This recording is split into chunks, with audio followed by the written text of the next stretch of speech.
Sit in the audience, and then we'll all connect. Okay, thanks everyone for your patience.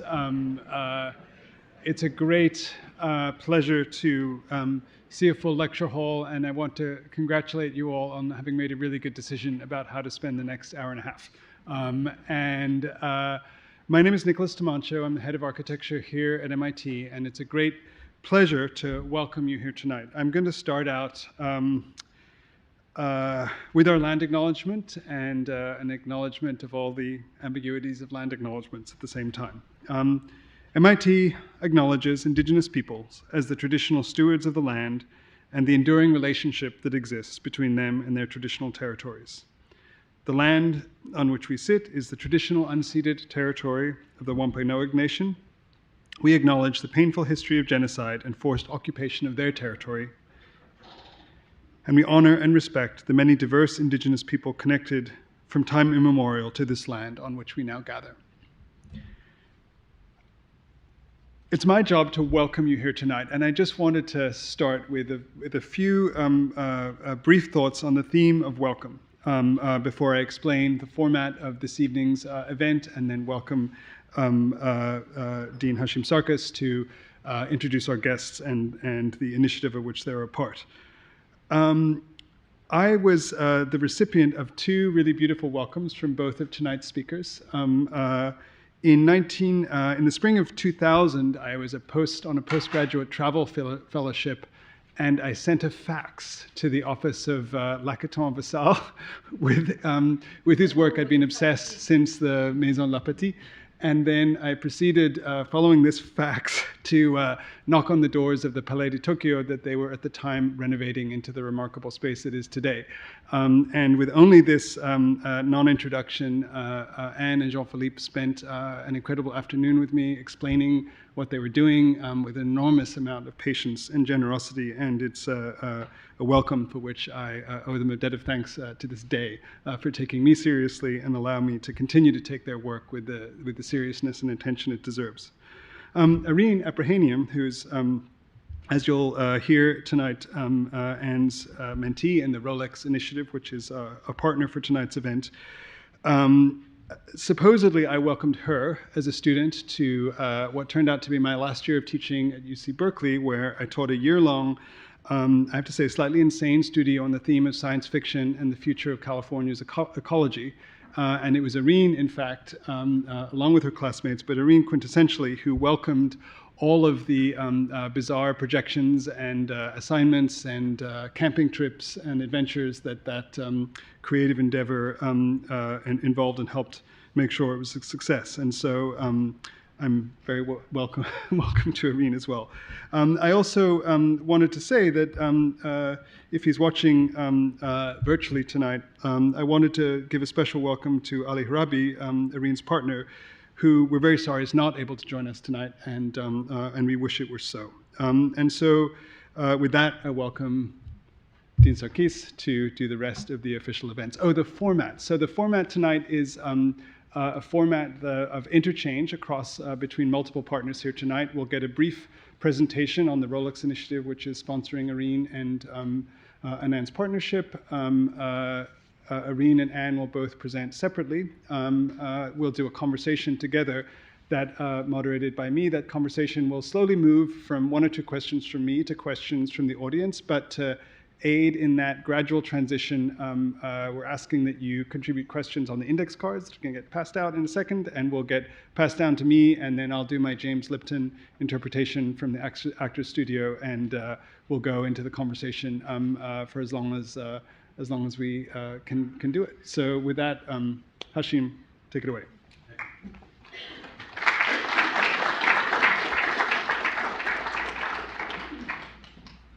Arine, welcome. Apologies for this extensive process of introducing you, but this is a sign of hospitality here at MIT. And thank you, Rolex, for bringing us all together around this amazing partnership between Anne and Arine. Let me very briefly read you the biographies of Anne first. Anne Lacaton is 2021 Pritzker Prize winner along with her partner, Jean-Philippe Vassal. She is recognized internationally for designs that maximize the discipline's human and environmental potential and make sustainable use of what already exists. Established in 1987, Lacaton Vassal has since designed dozens of private and social housing projects, cultural and academic institutions, as well as public spaces, mostly throughout Europe. Lacaton has served as an associate professor of architecture and design at the Swiss Federal Institute of Technology, ETH, and has been a visiting professor at other leading universities, including the Harvard Graduate School of Design. Arine Aprahamian is a Lebanese Armenian architect, designer, and researcher who champions an innovative, affordable, and sustainable vision of the future through architecture, drawing inspiration from science fiction and the qualities of existing sites. She founded Architecture and Design Studio Müller Aprahamian with partner Adrian Müller in 2018, working on cutting-edge buildings and proposals, as well as on forward-thinking projects with notable designers, artists, and institutions. The firm recently launched Terraforma, an in-house R&D project working with local industry to explore the traditional building material of clay and produce innovative domestic alternatives for architectural materials. She is currently based in Rotterdam, but now she is here at MIT. I've often wondered why the American novelist William Faulkner refers to architecture as the furniture of time. Perhaps because here in architecture, time stops and takes a rest. Or is it because through buildings, one epoch converses with another built right next to it at a different time? Or is it because time wears off architecture and over time it gets renewed and reupholstered, the existing, the new? But I do like the idea that we architects could be seen as upholsterers, the upholsterers of the furniture of time. Perhaps also Faulkner saw that we share with watchmakers the art of shaping through measurement. Rolex, you measure time, and in measuring it, you actually shape it. And we architects, we measure and sequester space, and by measuring it, we also shape it. Faulkner may also have known that Le Corbusier, one of the most preeminent architects of his century, was the son of a watch enamelist. What he certainly did not know, but perhaps predicted in his analogy, was that a watchmaker like Rolex would actually become a major supporter of architecture. Rolex has been, for example, the official sponsor of the Venice Architecture Biennales since 2014, has also included architecture from the get-go, from the very start, in the Perpetual Arts program and in the Mentorship program. It's here again, no coincidence that the first prize in the Mentorship program in 2002 was given to architecture, to Portuguese master Álvaro Siza, and to the brilliant Jordanian architect Sahel El-Hayari. And tonight, coming full circle, mastery and brilliance, and the two ends of the Mediterranean, back together with Anne Lacaton and Arine Aprahamian, working across generations and time, but here measured as the space between what exists and what is new. Arine, Anne, Jonas, thank you very much.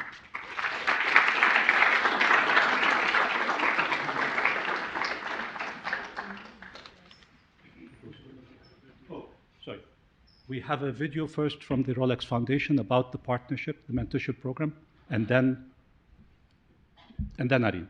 Okay. I told you it was allowed. Throughout history, the arts have flourished from generation to generation through the passing on of artistic knowledge. The Rolex Mentor and Protégée Arts Initiative revives and modernizes the tradition of mentoring. It exemplifies Rolex's pursuit of excellence, symbolized by the word perpetual. It invites some of the world's most creative minds of today to inspire the most promising voices of tomorrow.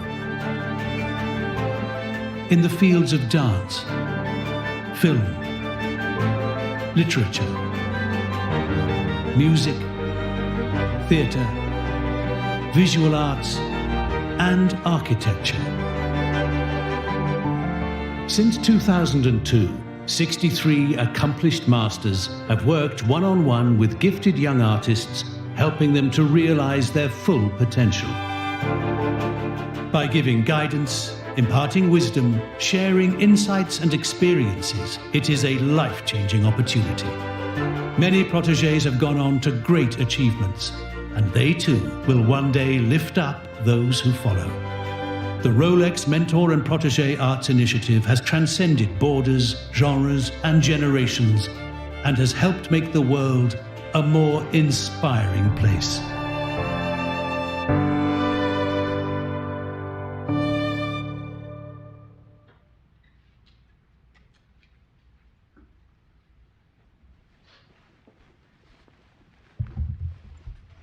Will they switch?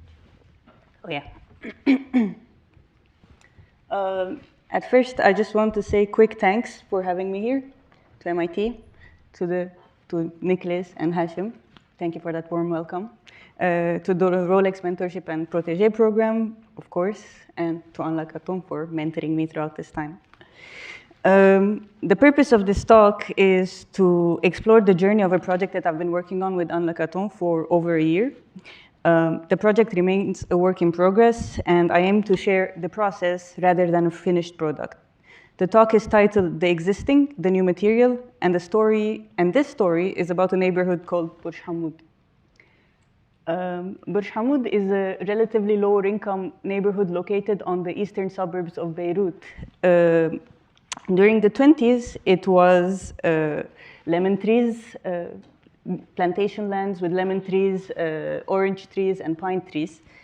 In the early 1930s, influxes of Armenian refugees started arriving there, escaping the atrocities and the genocide committed by the then Turkish authorities.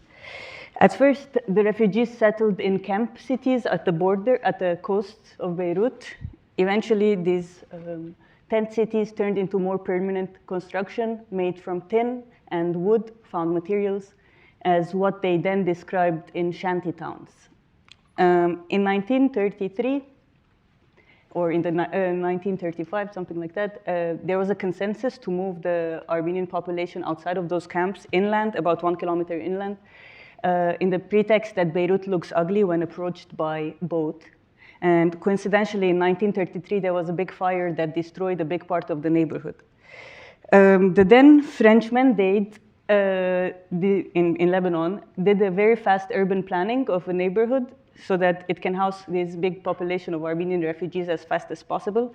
They divided the land into plots of 50 to 80 meters square, and they allowed people to purchase lands cheaply and construct themselves. So the house where I grew up was actually designed by built by my great-grandfather, who was a baker.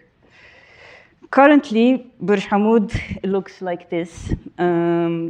It is home to a lot of people, some local, some international, but it has a history of people coming from all over the place. So basically, it's seen a few waves of refugees, such as Armenians, Palestinians, Iraqis, and Syrians, or immigrants looking for job coming from many countries such as Syria, Egypt, Sri Lanka, Ethiopia, Philippines, Somalia, Bangladesh, and many more. And of course, Lebanese coming from all over Lebanon, a lot of them from rural areas looking for jobs. Currently, with the recent economic collapse, the situation in Bourj Hammoud has worsened significantly. Despite this worsening state of affairs, so basically this is sometimes what it looks like in questionable state, but despite the worsening affairs, the densely populated Bourj Hammoud remains a diverse and vibrant community. Very far from being perfect, it is home to locals of many sects, immigrants looking to make a living, and refugees or their descendants. And throughout the years, I watched this neighborhood evolve and change, like a living, breathing organism, adapting to the needs of the people, for better or worse. Here, space is of utmost luxury, and public space is almost non-existent. This is where I grew up and first learned what space and the design can it really mean, how inseparable and valuable they both are, and how their manipulation, big or small, impacts the lives of its inhabitants to their societies, for better or worse.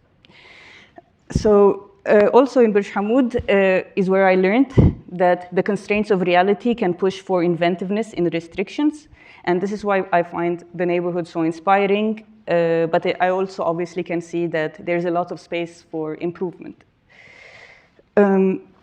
So when I first started the Rolex mentorship program, I was speaking to Anne, and she directly suggested that I should do a project about Bourj Hammoud because she said that it had had a big influence on me, and I agreed. So what happened then is that I started walking in the same streets that I walked in a million times, but this time with a different point of view, actively looking for potential. I went to some buildings because they had some cultural or traditional weight or meaning, and soon I just kept walking around in the streets, just making this huge database of pictures and collecting all these pictures of interesting conditions, interesting architectural pieces, and just by the amount of walking that I was doing, talking as many people as possible, and which got me to confirm what I already knew, hearing some of the needs, wants, and struggles of the people living there. So soon, for me, it wasn't that there was a lack of interesting things happening here. On the contrary, I quickly became overwhelmed by the great amount of things that I found interesting. And also given the struggles of the people and the conditions living there, and my own personal connection to the space quickly made me a bit overwhelmed by the full information that I had. So Anne suggested very wisely for me to organize my findings as fast as possible and as organized as possible to refrain from being overwhelmed by all of it. But by the end of my research at the first phase, I told Anne a few things that I had discovered about Bourj Hammoud, that even though there's a severe scarcity in space or outdoor space, there were a lot of abandoned or semi-abandoned buildings there. There was a lot of wasted potential in the form of mismanaged, uncleaned, misused, or badly renovated spaces, and also that there were a lot of conditions to learn from in terms of interactions, conditions, and negotiations between inhabitants. So basically, in a quick word, that there was a lot of value there and a lot to work with. So stage 2, methodology of working on the buildings. At that point, I went again to Anne to give her 3 options of buildings that I wanted to potentially intervene on. And since they had such different conditions, Anne suggested that I work on all 3 of them, which was a bit intimidating at first, but soon it proved to be the correct choice. So the first building is the Armenian elderly home. It's about 6,000 meters squares. It was built originally by Swiss missionaries for Armenian orphans. Eventually, it was given to the Armenian Evangelical Church. And basically, about 85 to 90% of it is abandoned. The second building is the Abroyan factory, built by Abro Abroyan, again in the 40s. Very big, beautiful building of over 10,000 meters square. Currently, it's owned by a private investor. He's a film producer, and he just fell in love with the space. The last location is just a whole bunch of residential buildings or apartments located all around the neighborhood, some abandoned, some very badly, in very bad conditions, and built between the 30s, 40s, all the way up to the 90s, which are owned privately, semi-privately, or rented. So now, when we move from the scale of a neighborhood to the scale of an existing building, the question comes up of what is required to work on an existing building. So the first point, the first aim, is to do an inventory, to collect as much information as I have about the existing buildings, to try to find drawings if they exist. And a lot of the drawings that I found, that it took me a long time to collect, some from the municipality, some from the owners themselves, proved to be useful, but also not updated for at least 70 to 80 years, which meant that these drawings were outdated. I also did a lot of research. There is no written research about this building, so research included talking to a lot of people based on memory, comparison of all the new photos, and conversations, as I said.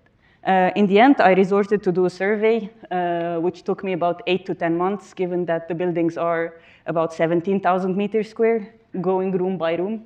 I was asked often why I wouldn't hire somebody to do the survey for me, but the buildings were so irregular and unconventional that I feel like I had to be there at all points.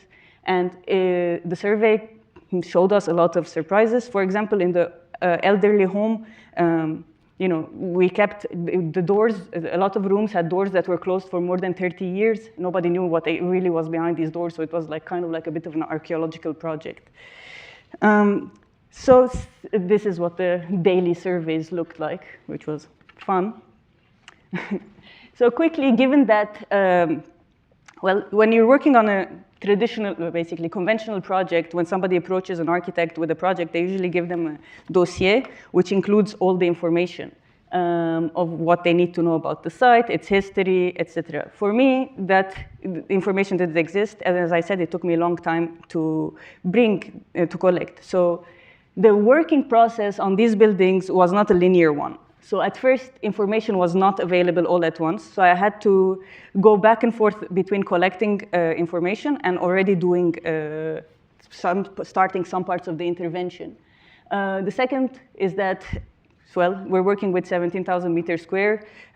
Sometimes it was important to do overarching strategies on like an urban scale, but also it was very important to zoom very micro, room by room.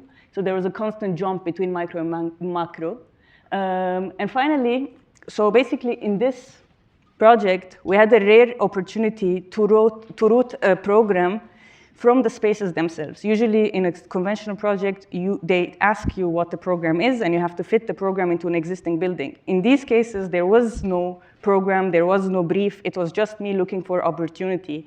So I had to constantly triangulate a program that I was suggesting versus the needs of the community versus the spatial qualities of the buildings that already existed. Given this a bit confusing and non-linear process, I quickly realized that, actually with Anne's advice, that to work on such unconventional or not so straightforward conditions, it's very important to have an intention. Initially, my intention was very simple. It was just to improve the lives of residents of the neighborhood. But quickly, that intention developed into a second one, which is to reveal the spaces and their full spatial potential, because they had a lot of architectural value, according to me. And so basically, the project was not a result of a commission, as I said. And third thing was that I had to work with a lot of financial restrictions. Obviously, this is a lower income neighborhood. So this meant that we had to take some things into consideration, one being to treat the existing as a resource. Number two, that a lot of times we have to do very little, but we have to do this very little very carefully so that we can offer as much as possible as a result. And so basically the last one is to have some sort of financial feasibility for the project, because this project to be feasible, it must benefit owner and community at the same time.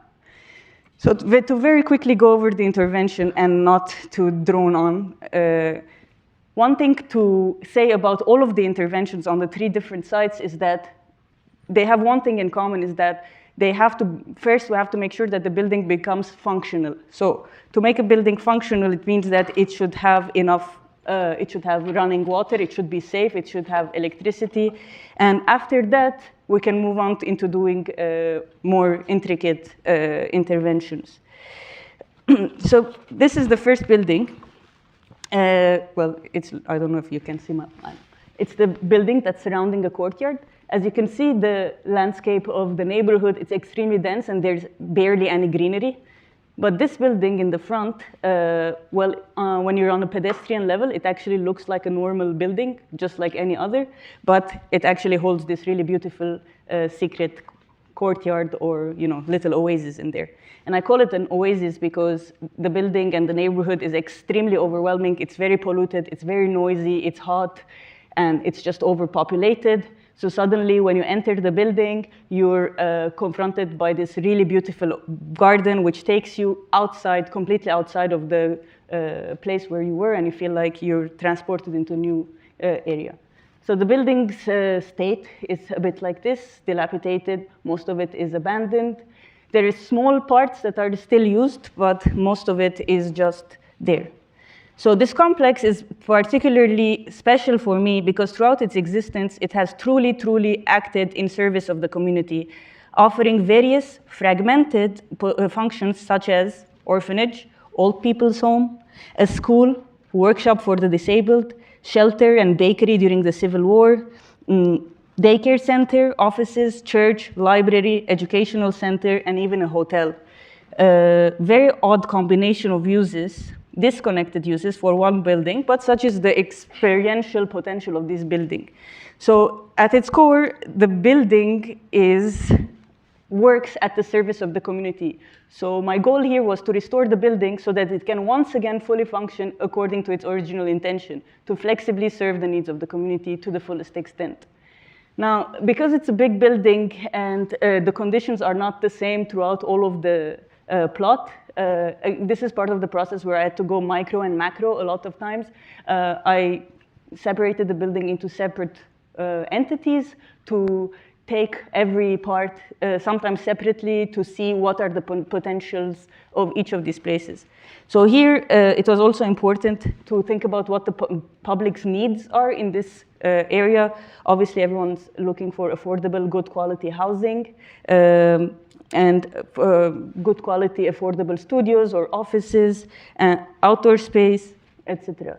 So, for example, with this part, which is the oldest part of the building, which were rooms for orphanages, sometimes we do interventions that are so small by opening the windows bigger to ensure more light, by creating outdoor spaces, and maybe these could turn into places that could be rented by students, cheap rents, which will give a bit back to the church that owns it, and the church is doing most of these projects in the building from philanthropic perspective, so it will bring some funds which will serve the population again.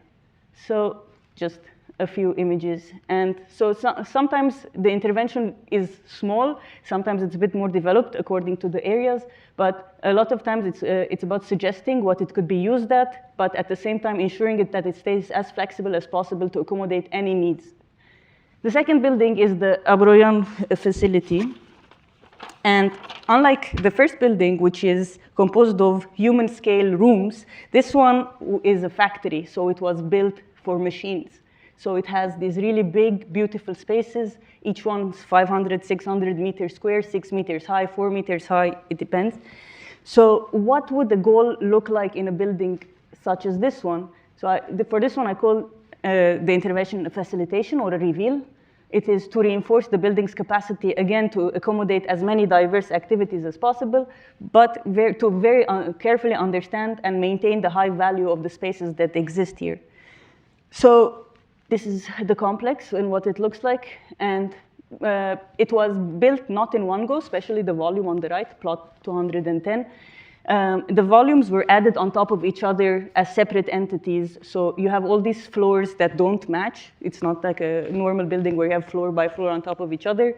And one of the first things that I noticed was that it's a really pain to go up this building because there's no one staircase that takes you up there. You go up one staircase, go through a room, turn around, go to another room, take a few steps. So it's like this big labyrinth.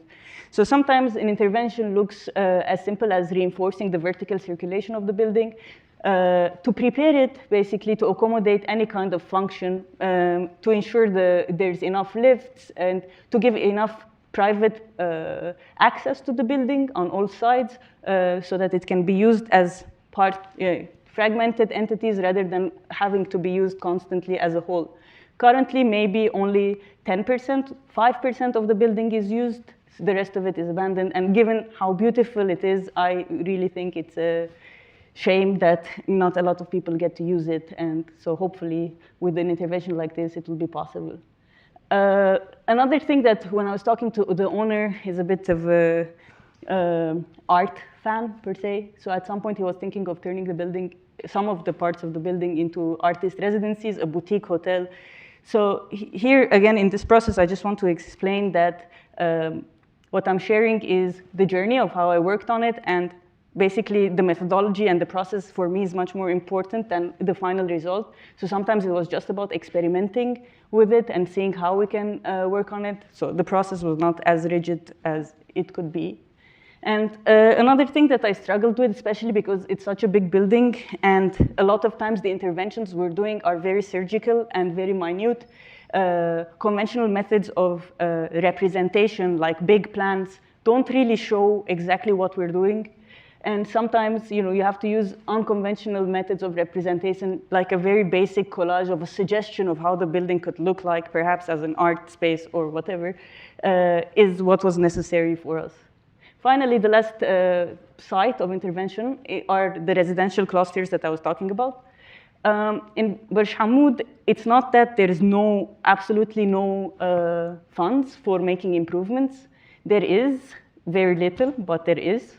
So sometimes they look like the picture on the left, as the addition they've constructed on the last floor. Sometimes they look like superficial interventions like the right. It doesn't mean that a layer of paint doesn't go far, but usually people don't consider things like thermal comfort, protection from sun, or like better ventilation as part of the renovations that they're doing. So for this, I'm preparing a sort of like a mini guideline for people to take into consideration where they're doing renovations of themselves, of their own houses, so that people could take those into consideration, and that will somehow improve their lives. And finally, well, as I said, there's not a lot of outdoor public space. There's not a lot of space in general, so people spend a lot of time outdoors doing all sorts of activities, whether it's just eating, cutting hair, or sleeping. But yeah, so it's not that there's no space to be used, but they kind of look like this. So these are a lot of the backyards or the technical spaces of the buildings. And a quick suggestion of bringing those buildings back to the service of the community is to kind of manage this infrastructure, to have it turn into something like this. This is another example in Bourj Hammoud where, with a very little intervention, they turned this place into something very pleasant, because, as I said, the streets are very noisy, very polluted, and I think people would really appreciate a haven to escape from all of this. Some buildings already have courtyards built in within them, such as these ones that are from the 20s. But a lot of these courtyards exist. You know, it's not easy to see them, even though the neighborhood is extremely dense. But if you look a bit closely, there's a lot of places where you can intervene. And I think it will make a big impact on the community to have some breathing spaces in this denseness. So that is a bit about my work. Thank you.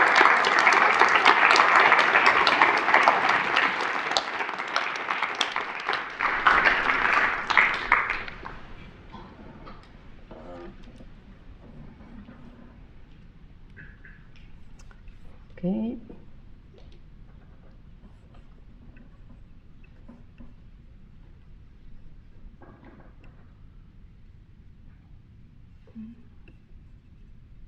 Full screen. Yeah. Okay, thank you very much for your invitation. I know that you have invited me many times and I didn't come, but today I'm here and I'm very pleased. Now, to my defense, it was just before COVID. So I will really do a short presentation, because the most important is now to go to the conversation and to explain more how we are working together, what we are doing. The first thing I would like to say, it's about Arine. When I met Arine, I was very touched and impressed by her commitment to her city, to her neighborhood, Bourj Hammoud, where she knows, as you could see, every corner, every street, a lot of people, because she grew up on the place. Arine is involved in her neighborhood with unshakable determination, and it's very, very, very strong, undiscussable. She is immersed in this living material, imperfect, apparently disorganized, that probably everybody could find ugly or not interesting. But she looks at it with positive eyes. She observes very carefully. She surveys a lot. She photography. She does very beautiful photo to find qualities, beauties, to see how people are living. Arine became involved in this neighborhood in reaction to a change she observes and that she doesn't like. It's a radical transformation of this neighborhood and the replacement here and there. Every time a plot is empty, by large, useless buildings built for speculation, which exclude people from their neighborhood and make this neighborhood slowly disappear. What is interesting is that she's not looking to renovate the neighborhood. She's not looking to clean it. She's not looking to bring it up to standard. She wants to see how she can use her skills to repair, to make it last, to improve from the inside, and to make the neighborhood a better place to live. And for me, it seems, as she explained, sometimes it's a little thing, nothing, but it's very, very ambitious and generous project. And today we have really to consider carefully that where is the ambition in doing architecture and urban planning. We also share with Arine a strong interest for the existing and what's already there, with a strategy of transformation from the inside, from what exists, that is not global, but a case-by-case strategy, which seems to me to be the right approach to intervening in existing places. So I understand Arine's commitment, and I feel close to this attitude, because I think it's very important for architects to have commitments, positions, and reactions to what we see and what we experience, and to the challenges of our contemporary society. I think it's very important to engage with ideas, to believe as architects with optimism that we can act or try to influence things at our scale.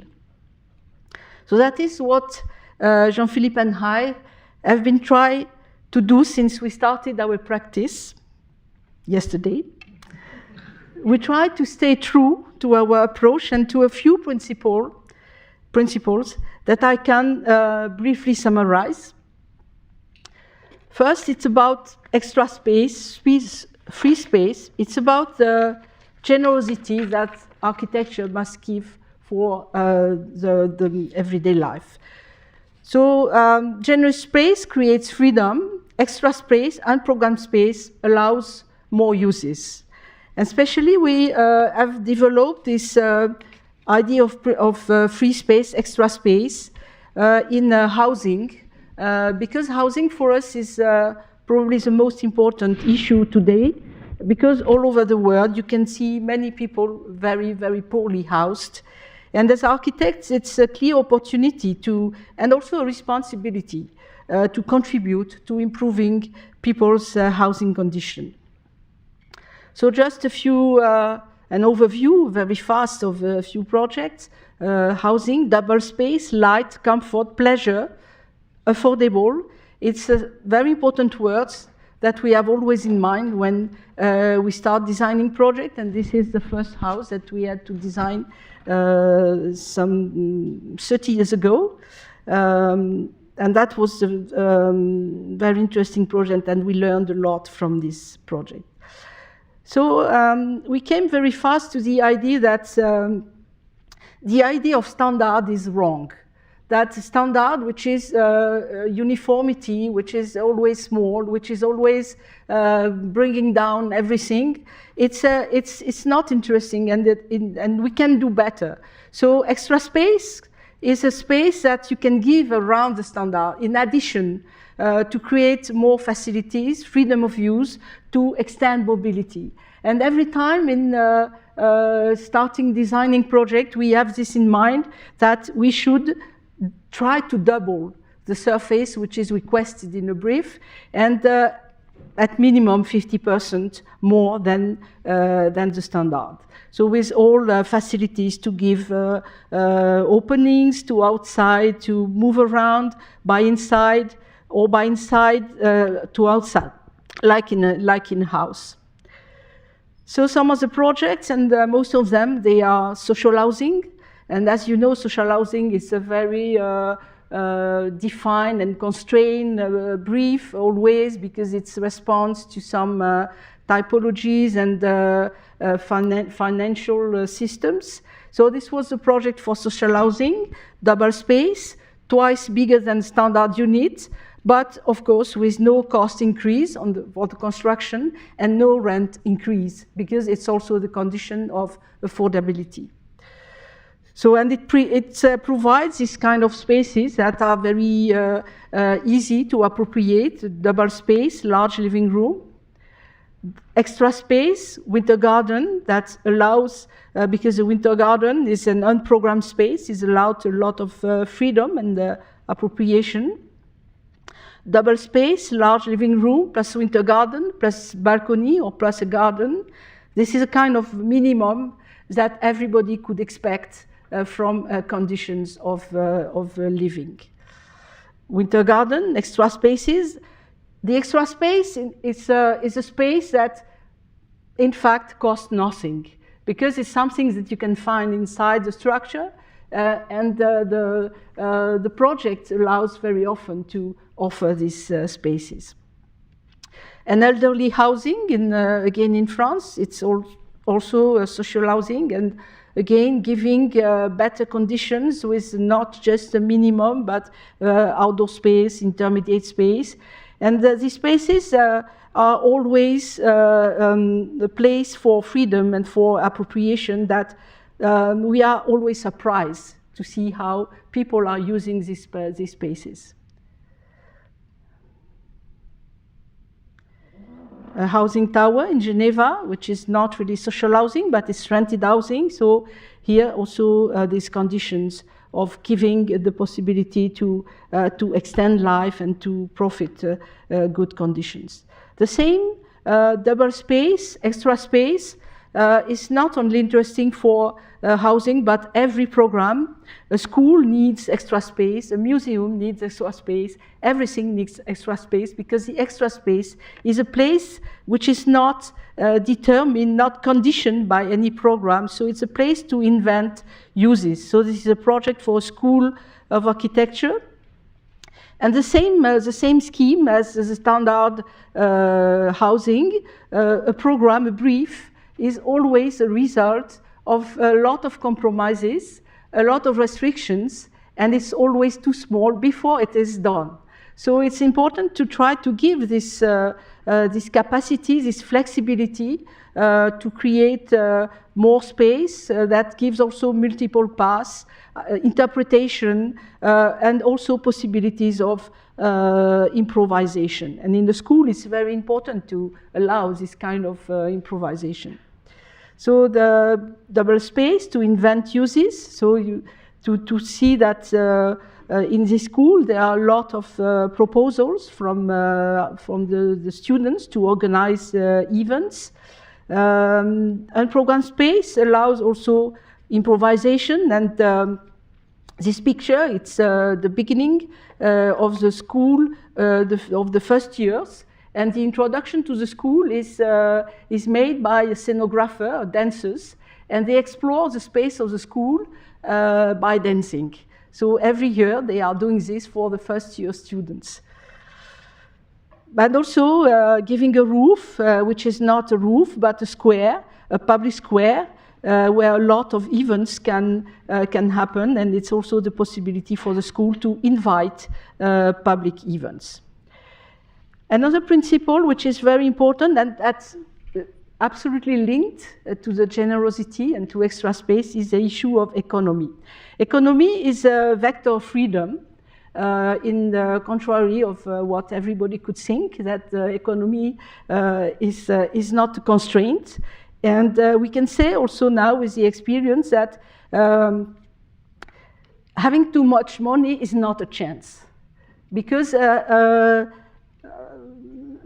if you are in a kind of not restriction, but if you have to take care about cost of things, about the economy, it helps to go to the essential and to set priorities. And it's really the condition of making extra space affordable, and all this kind of luxury, which is the general space, also affordable. Living with climate, it's also something very important, because today almost all the regulations for climate or for saving energy, they consider that the climate is a problem, and that we should protect, we should insulate, while it's much more interesting and much more intelligent to create exchange instead of insulating, to use the free resources of sun, air, light for natural, pleasant comfort, and that, at the same time, it's saving energy. and also to introduce the concept of bioclimatism that involve inhabitants in the regulation and in the control of the comfort by doing very simple things, opening windows, closing curtains, reducing the heating. So it's something very simple, but extremely efficient in the way of saving energy. So, and this exchange with climate is also the opportunity to produce very nice spaces like this kind of winter gardens, added to a more basic space for living. Winter garden, large openings, light, ventilation, views, and also natural ventilation, natural relation with climate and comfort, which is regulated by the occupant. Another principle that we try to apply in the project is that architecture should avoid creating constraints and create space of freedom and no restrictions. Architecture should let room for appropriation, flexibility, and changes.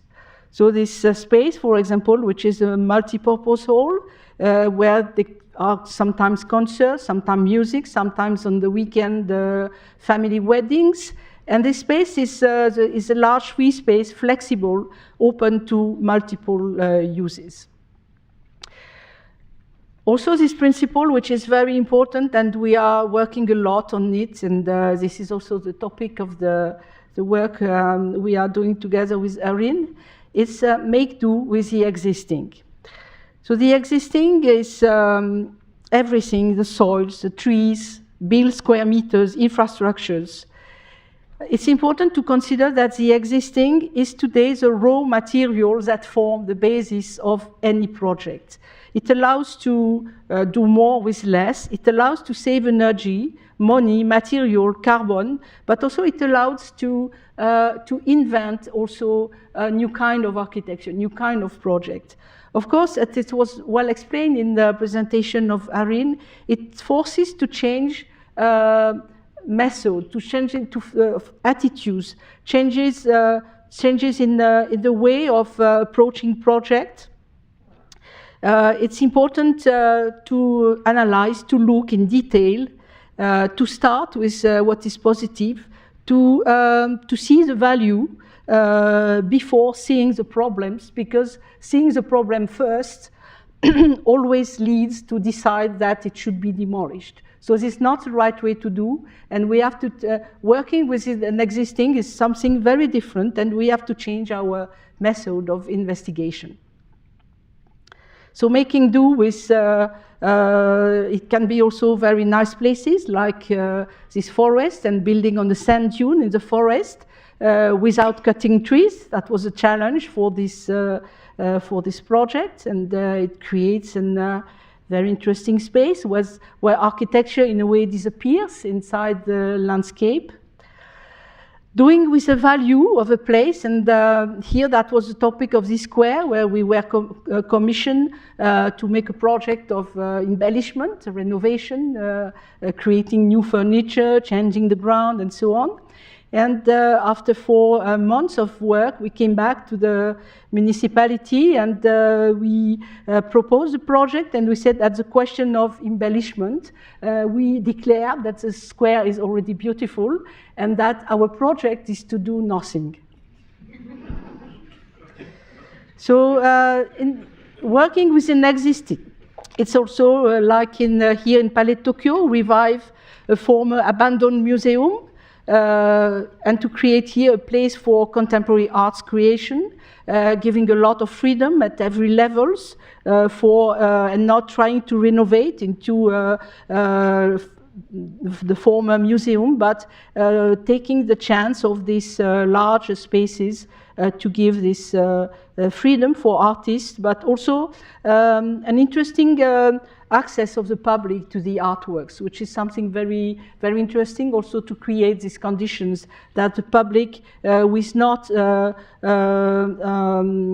selected public or aware of this, can enter and see also artwork without any restriction. Also the reuse of a former industrial hall, in the north of France. It was the only remaining building from a dismantled shipyard. And inside this wonderful void, this wonderful space, and the brief was to fill it with the floors, to create a contemporary art center with storages. And the proposal was to say building double to keep the extraordinary void of the whole, and to build a program beside, and then to keep the place empty as an extra space already found, and to organize into the new place, the new building, all the good conditions for conserving artworks, but also presenting, plus the additional space beside.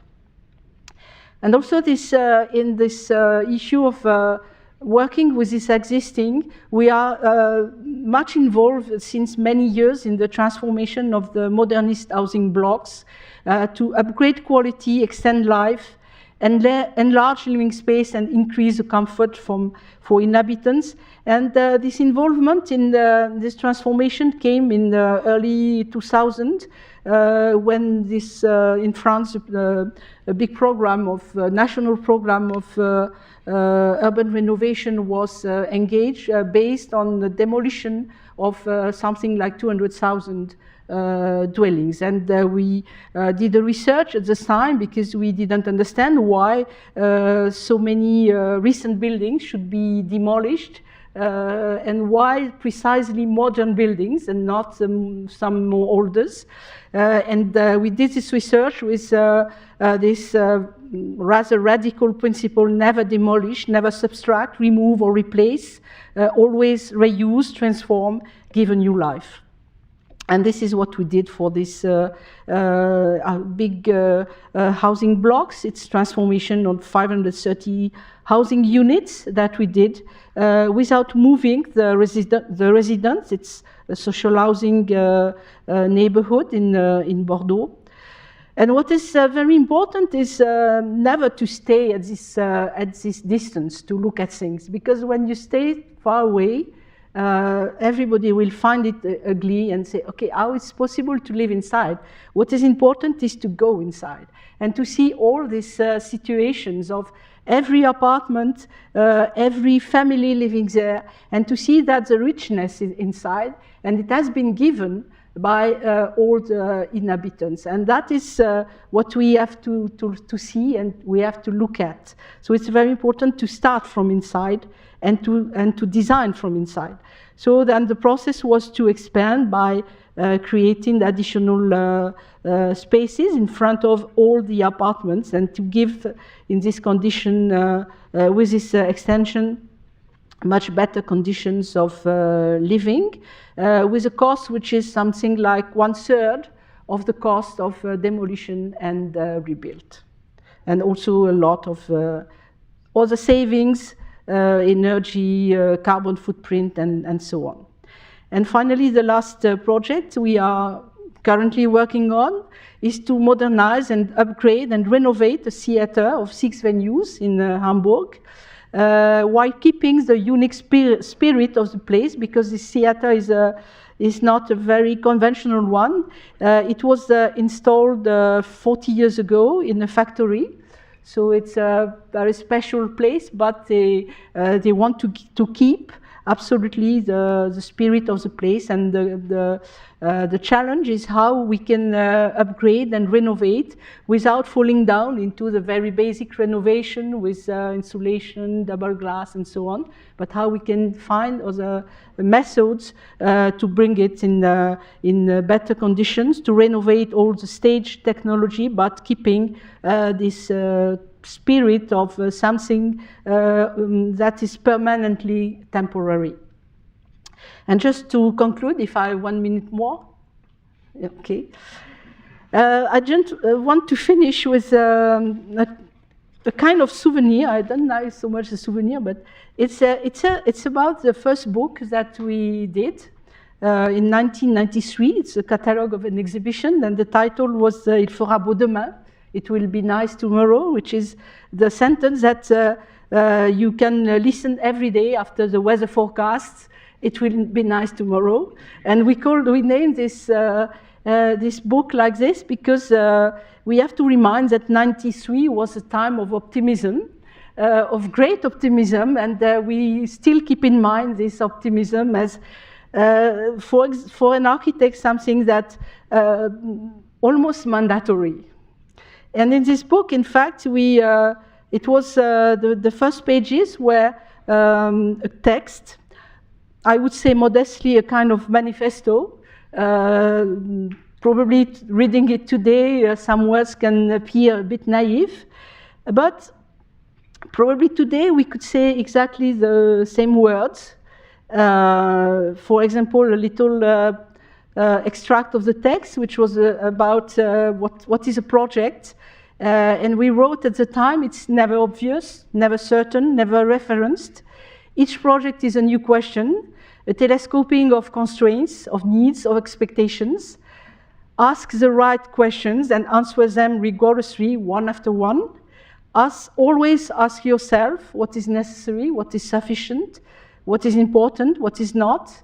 Avoid accumulation and seek simplicity and readability. Track down any slightly complicated detail as a result of an error of thinking. Free yourself from any idea of form. Build from inside out. Architecture will be straightforward, useful, precise, economical, free, optimistic, climatic, poetic, and cosmopolitan. And probably today we could not change any word of that, but probably just add one word to this series. That would be kindness. Thank you.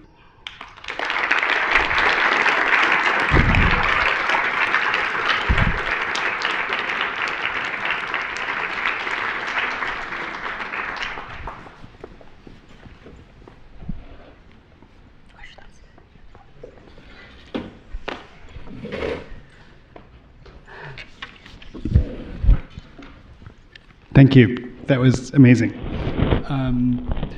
So it's my challenge to try and do justice to this collaboration and this conversation. I need your help, or I would like to ask your help. So as you say, please pass the questions down, and I'll start asking them as soon as I start getting them. But I really wanted to begin with just briefly reflect on what we just saw, which was actually an amazing and a beautiful thing, which was this lecture is usually very full for very heroic events that present a kind of authorship as the center of the conversation. You know, someone did something, whereas here the center of the conversation is mentorship, which is a very specific but very important kind of kindness, and a kind of conversation across generations between a language of architecture that's emerging in one practitioner, a language of architecture that's emerged in another, related, different, supplementary to each other. And I'm just very... Okay, we have a mic fix. That's also very important. But I'm just very grateful to Rolex and to Anne and Arine to bring a kind of different and I think particularly important kind of conversation into the center of our discourse as a school and an institution. I was, of course, thinking about what is common in the shared language as well as the different language. I think for again, for a generation of architecture students of which I was a part, if we pass them, let's get them down to the, we'll get them down to the front corner as soon as the people of the front corner are back down there. So thank you. It's so often that architecture becomes, particularly in its education and exhibition, about the what. I think some of the really important questions that many of us discovered through Anne and Jean-Philippe's work was very different questions, like why, whether, for whom, and then after that, how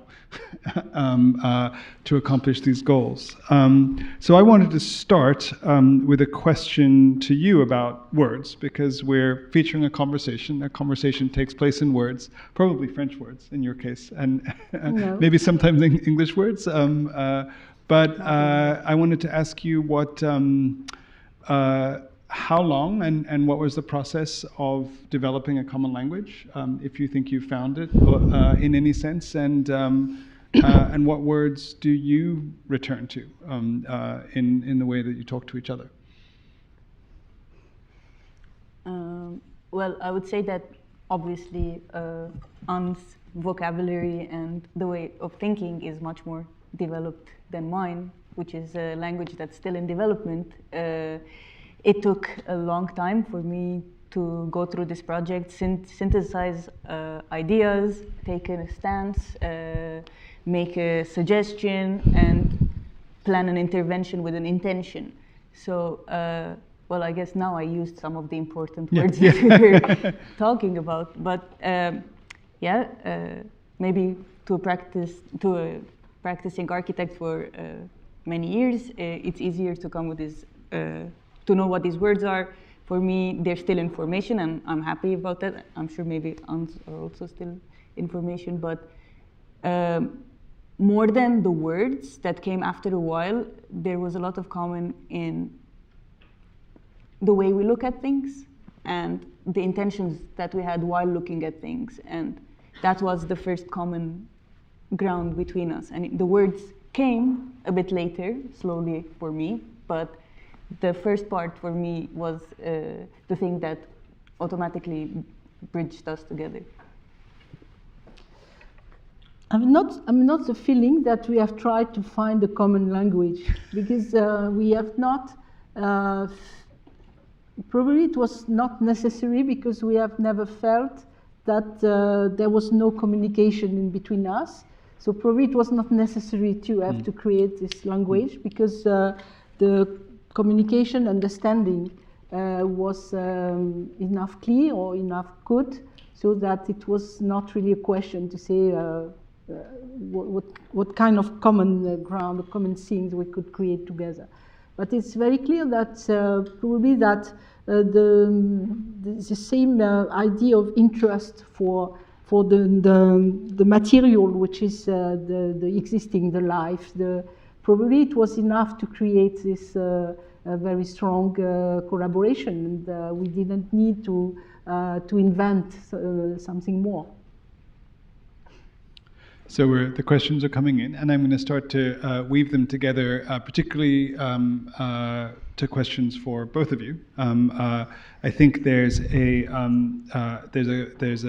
two questions here about how you go from something that's an opportunity to a project, and I think also from the I was definitely going to talk about the for me, as I think for many people, the Place au Coq is a canonical Lacaton Vassal project, even though it is not a physically present project. But there was an opportunity, and the project was seeing the opportunity that already existed. And so in both of these kind of canonical works, there's a question of how you go from seeing something to imagining what needs to be done, how it may be done, or what doesn't need to happen. So I think in the case of the fundamental work you've done, and then the work you're trying to do now, I'd love to hear you both speak to that.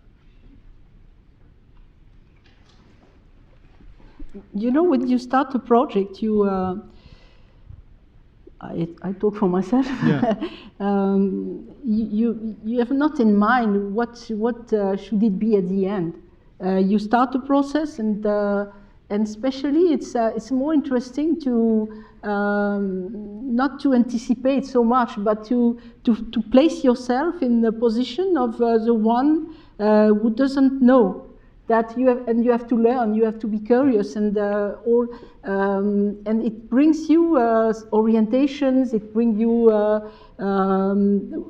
probably way of research that prevents to go too fast to solutions. So at the beginning, for example, when we started to work on this square, we had not in mind at all to say that there would be no project. But it came by observing, by also asking questions. It's important also to try to understand what is behind the question. When the title of the commission is embellishment, it's important to ask you what means embellishment. What can you qualify beautiful or not? So, and that from that question and many others that you can ask, for example, to better understand the brief, or it comes a lot of directions, and then the projects start to go. And for the square, as for many other projects, like for example the project with the double, it's a solution that came after a process of thinking, even if in the FRAC in Dunkerque, from the very early visit of the place, we had a very fast intuition that it was a mistake to fill the place.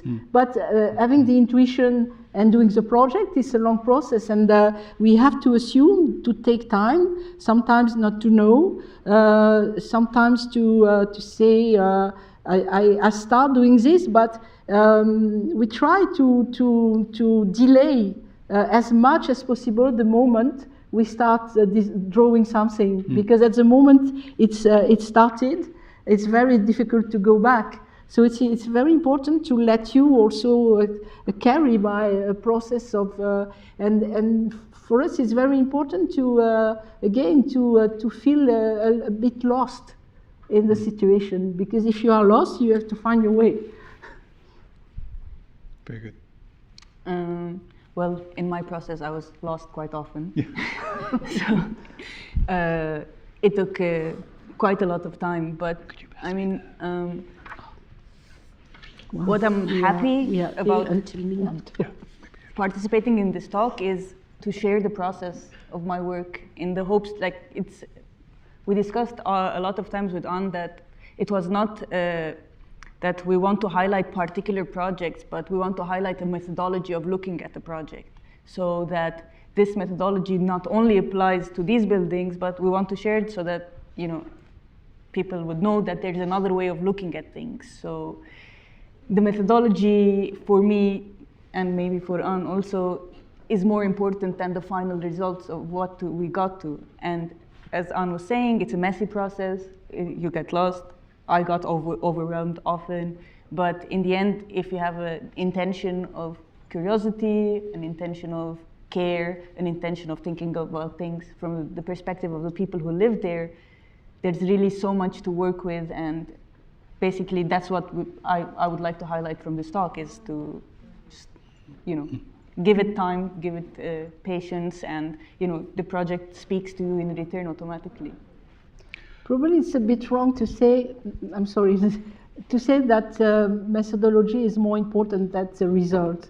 It's all of them are important, but at the right moment. So and probably the good result is the consequence of the methodology, time of the methodology. But it's in fact it's very hard in the process because you are of designing, because we are very, as architects, we are very anxious about will we able to produce something, will we able to do a project. So it's an anxiety, and the anxiety sometimes leads to go too fast to designing project. And the most important is to try to keep your time and to break when it's too fast to start designing. I'm going to move to another question about time, and a word that Arine mentioned, which is care. I think I will confirm for the historical record here. I believe that the actual proposal for the Place au Coq was not to do nothing, but rather to invest the money that was going to go into the new project in the maintenance and upkeep of the existing space. Is that correct? Not really, because in fact... That's what Jean-Philippe told me. Not really, because in fact at the time there was something like, they planned something like 900,000 euros to renovate the square. And the proposal, the proposal were very little interventions, like treating the trees or repairing benches or some. But for example, they asked us, but you are not interested by designing new lamps, new benches, and we say no, because the benches which are there, they are good, and it's a beautiful benches, and so probably at the end they didn't spend a lot. Right. They cleaned the place, they changed the places of the trash containers, but very little actions. But in fact, there was not more to do. All right. Well, I'm very glad to get the record straight. But I do think my impression, at least, then is correct in terms of the importance of the care of the existing space and the attention to it, versus the introduction of something new. And I think that does relate to, again, a question that I was thinking of, and comes up in a couple of the questions from the audience. In the case of the work of Lacaton and there's a question about how you think about maintenance when the components and the building materials are not what we might call the top end of the catalog, in terms of how you build that into the process of the long life of the building. And then I think Arine, I will not try to speak directly to Beirut, and maybe I'll warn Hashim ahead of time that I might ask him to do that. But I think that a lot of the photographs and images you showed, talked about the kind of beauty of weathering and the landscape of experience, but kind of presented a complex attitude towards the care for the buildings. And so I think in those two questions on maintenance and care, I would be very interested to maybe find some common threads as well. But why don't you go first, Anne? But it's very clear that maintenance is a crucial point for the. Today you cannot design any building without thinking about how the building will be maintained, how you can replace some materials if they need the replacement, and so on. But in fact, it's two things. There was first, sometimes beyond this question, there would be the suspicion that some materials would be better than some others, and especially if the material appears a bit light.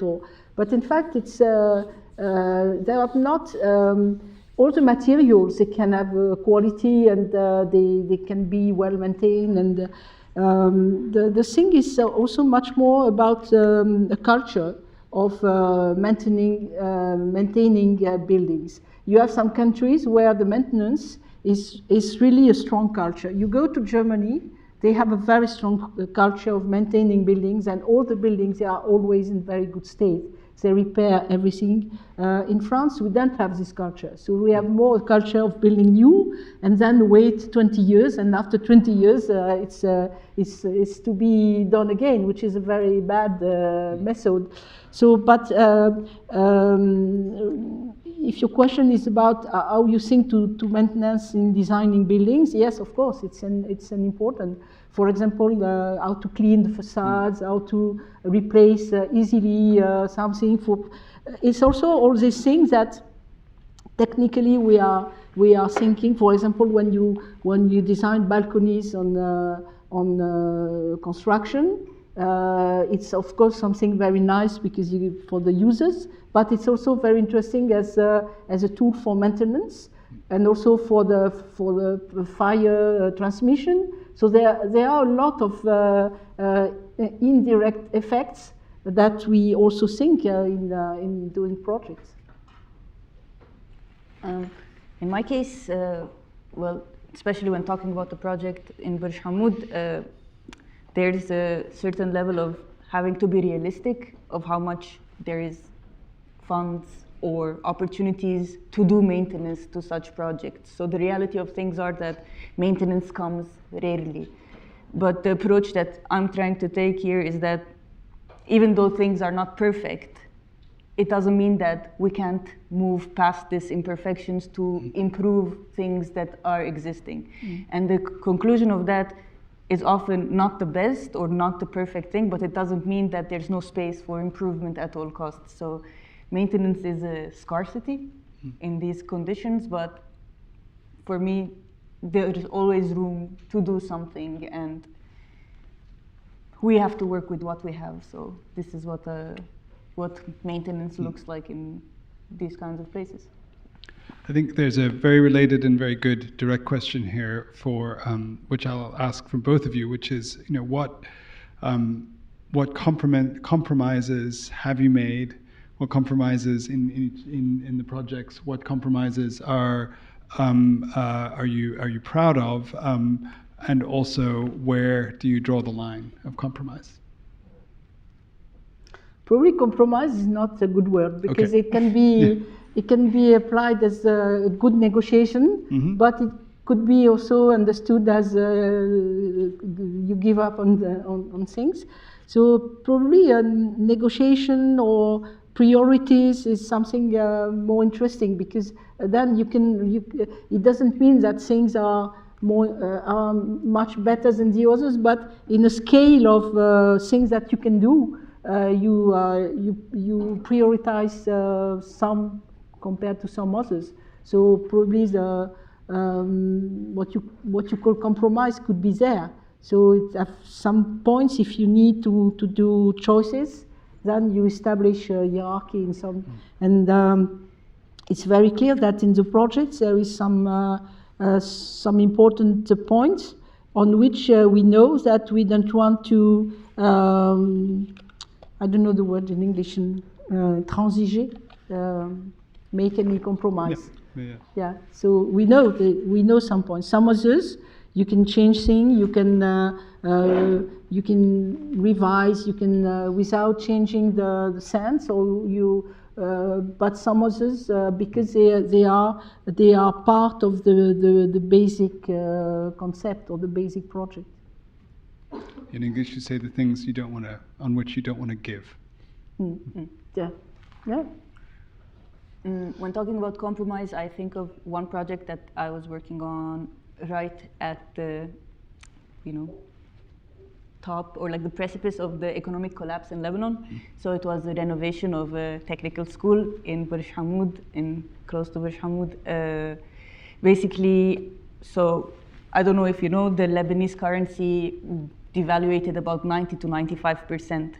So, but obviously this didn't happen overnight. I started the project and we had a certain budget, and every day, because of the devaluation, the budget was growing smaller and smaller and smaller and smaller. So it was a bit running with time to get the project done as fast as possible, to buy materials beforehand, and it kind of became a design-build project to be able to finish this project even though the budget reduced severely. So there was a lot of compromise that had to be made in terms of material quality sometimes, or refining details before building. But for me, it was worth sprinting to the finish line than abandoning all the efforts that were being put. So.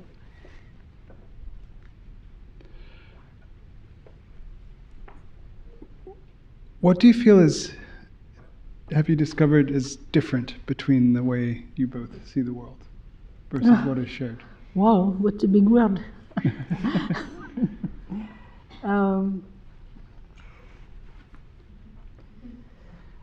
Of course, we are not discussing about such things, no? Yeah. It's, in fact, the way you see the world is also through the projects and what you can do at the moment in your situation, because modestly we cannot act on everything, but I think we share a lot of things very spontaneously, in fact, in the way we look at things, with the way what we aim, what we are able to find beautiful or not, and so it turns like this, that we have, in a way, without forcing anything, finally, very often crossing point of view. So I found out that doesn't enjoy listening to music while working.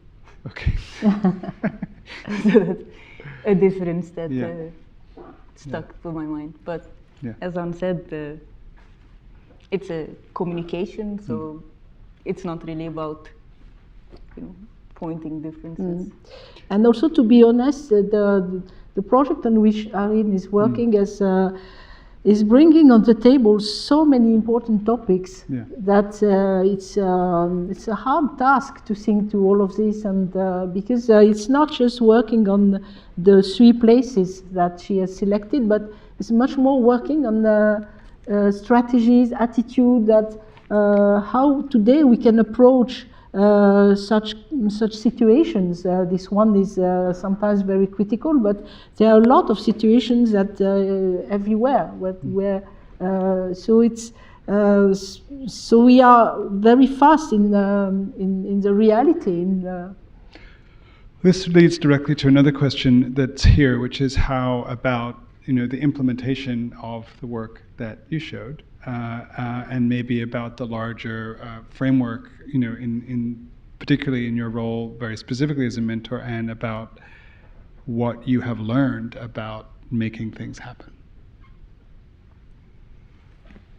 In my case, about the neighborhood, I pointed out a couple of times that it's not that there is no change happening, it's not that there's no funds coming in, but sometimes, a lot of times, these funds are mismanaged or put into places where people don't really take into consideration certain aspects or certain approaches towards architecture.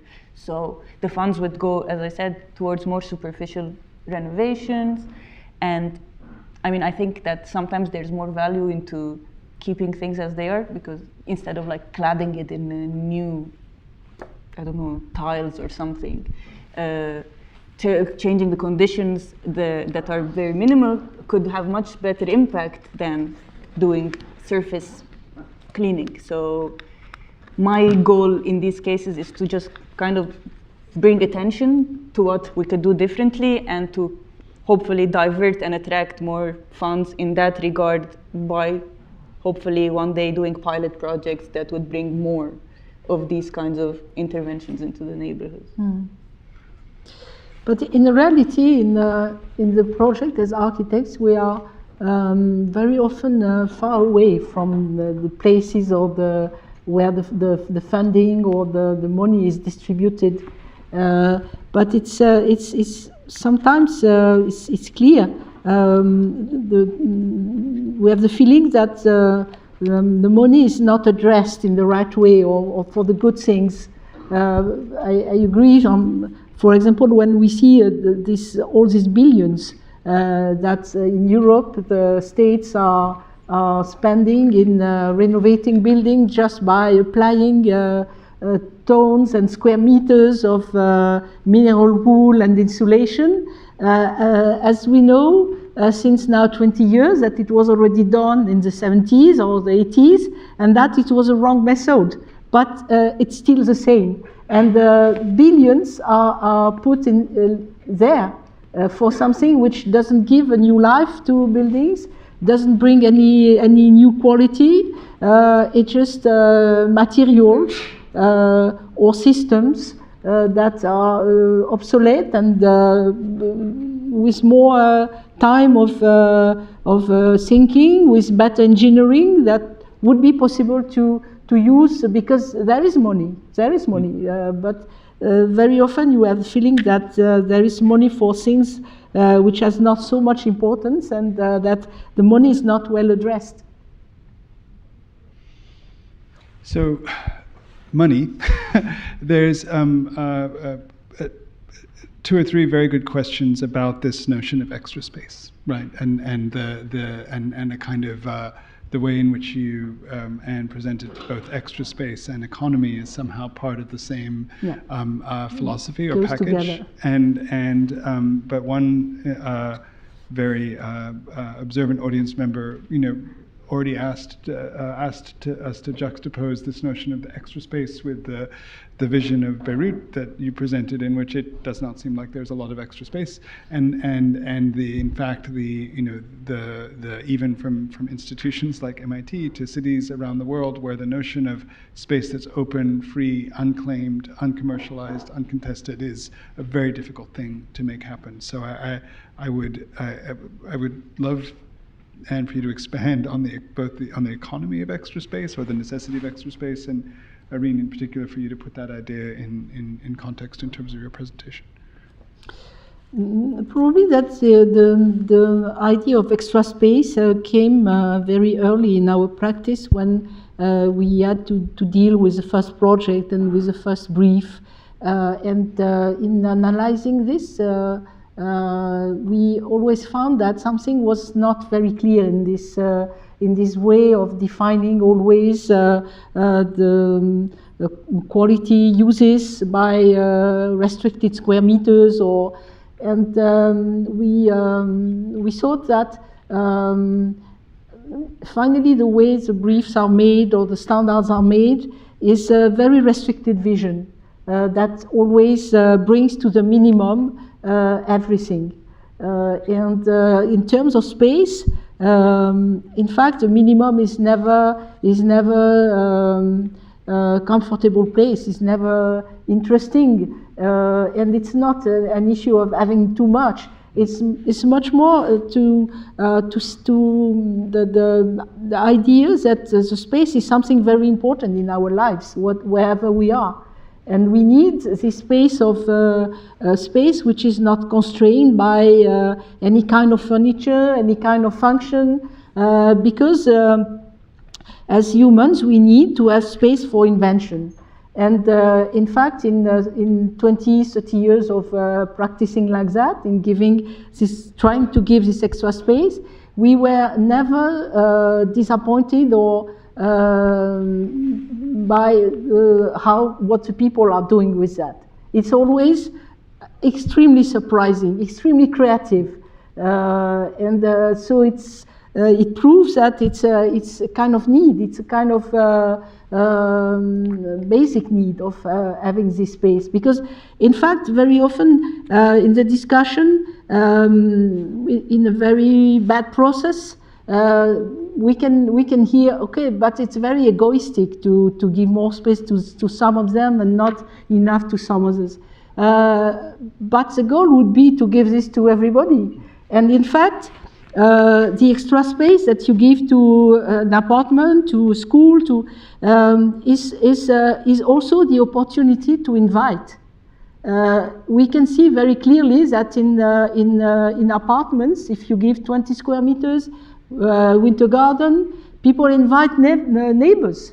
They invite the children to come to play, and it becomes a kind of public space. So it's why it's important to see also the consequence of all of this.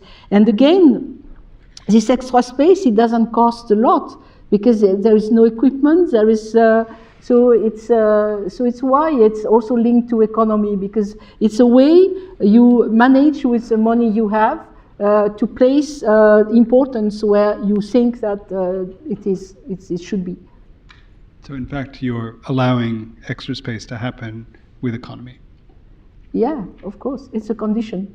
Yeah.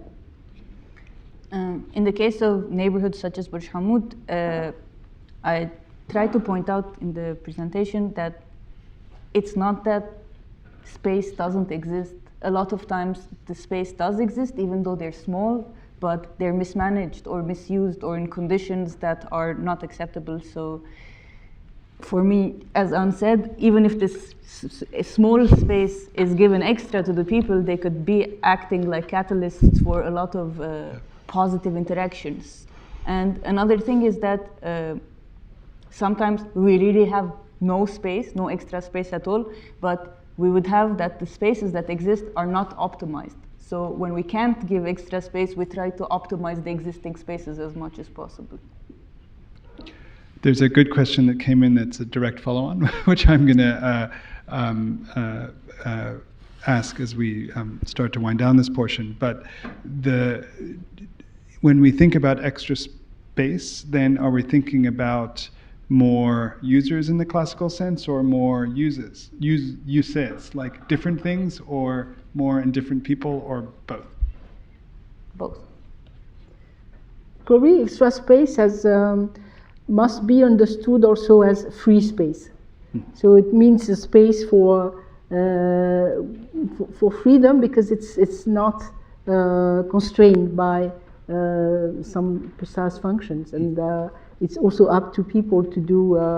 And the problem is that in architecture, in the way that the commissions the programmation even of the building is made, it's always a series of restricting, which starts always from the beginning by the fact that some people say we have this money and with this money we cannot do more. And in fact, it's stupid to link the cost of things with the square meters, or it depends on projects. It depends. So it's very, it's a lot of things that we have to re-question, because in a lot of things like this are said once forever, and you cannot, for example, that renovating or transforming is more expensive than demolition and rebuild, and you don't know why, because it's absolutely wrong. But probably it's the lazy people, they like to continue saying the same things because they have not to think differently. Well said. So we're coming to the end of the time we have this space for. I think we started this journey tonight with a proposition about a city that I've been hesitant to speak to, with Hashim and Rania and Lina in the room especially. But I would like to invite, just widen the circle one little bit more at the end of the evening, and invite Hashim to maybe reflect on where we started in Bourj Hammoud, and also close us out with those thoughts. Hashim.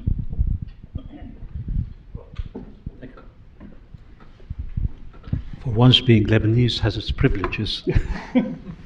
And Arine, thank you so much. And as you were showing Bourj Hammoud, I remembered, I think it was a French writer who said that a city is a place where you find everything. Bourj Hammoud is a city, no doubt. You can find everything in Bourj Hammoud, anything, everything. Paris, I'm not sure. But there's something more about Bourj Hammoud which is very related to the ethos of both of your work, but your work as well, because it is there, which is that you can fix everything in Bourj Hammoud as well. The craft, the ability to rehabilitate things because you can't afford to buy new things, is so much embedded in Bourj Hammoud. It's a place of ingenuity, craft, and technology. And as you were presenting your projects, I was looking also at the infrastructure that you were showing, which was all self-made in Bourj Hammoud, whether the electric wires, the water tanks, and all. And I want to ask you on both fronts, whether it is related to the infrastructure aspect of it and the labor aspect of it. How much of what is available in Bourj Hammoud came to the rescue or came to help you in your projects? Very directly, did you use workers from Bourj Hammoud to work with you to build the houses? Yeah, of course. So basically, for this project, obviously, no works have happened, but in other projects that I've worked in Bourj Hammoud, labor comes locally, and also production comes locally. As you said, there's a lot of craft, there is a lot of ingenuity. You really don't have to go further than 5 minutes or 10-minute walking to have anything done, whether it's steel work, woodwork, tiler, etc. So it makes communication and works very easy and very smooth. People are very open to collaborate, to help, to suggest things, and this makes working much more pleasant, and it also makes working not only focused on one person who's making the decisions, because you're interacting with the people who are there, who live there, and who are making the space that they live. So in that case, it's like a very beautiful interaction. I find it, at least. Am I supposed to conclude? And I invite you all to Bourj Hammoud sometime very soon. There are still 100 questions. Thank you very much. Thank you.